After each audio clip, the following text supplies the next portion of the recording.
Impôts en France, amende salée pour de nombreux Algériens. De nombreux Algériens établis en France ont récemment reçu des courriers électroniques les informant de l'obligation de régler une sorte d'amende au service des impôts.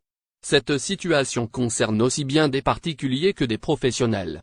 Pour les professionnels, cette amende en question est la cotisation foncière des entreprises, CFA, que doivent acquitter les Algériens de France propriétaires d'entreprises, y compris les micro-entreprises. Cette amende semble s'avérer élevée, comme l'a confié Nassim, auto-entrepreneur en France depuis 2018. J'ai reçu un courrier électronique m'informant que je devais payer l'ACF d'un montant de 500 €, alors que je n'ai même pas la jouissance de locaux commerciaux.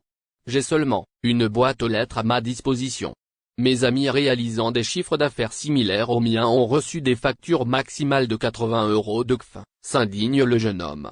Il ajoute, j'ai contacté le service des impôts, et après avoir apparemment confirmé qu'il s'agissait d'une erreur, on m'a demandé de patienter le temps que mon dossier soit réexaminé. Heureusement que la date limite de paiement est le 15 décembre. D'autres contribuables ont reçu à tort des avis de taxe d'habitation, une taxe supprimée depuis le 1er janvier pour les résidences principales.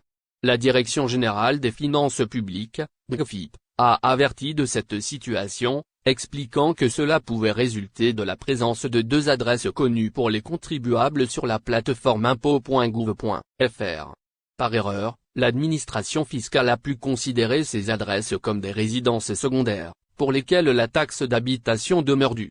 Ainsi, certains contribuables, qui ne possèdent pourtant pas de résidence secondaire, ont pu recevoir un avis de taxe d'habitation pour ces biens fictifs. Un jeune homme de 29 ans résidant à Toulouse en a fait l'expérience, en recevant un courrier électronique l'informant que sa taxe d'habitation était due. Il a été surpris par cette requête, d'autant plus qu'il ne possède aucune résidence.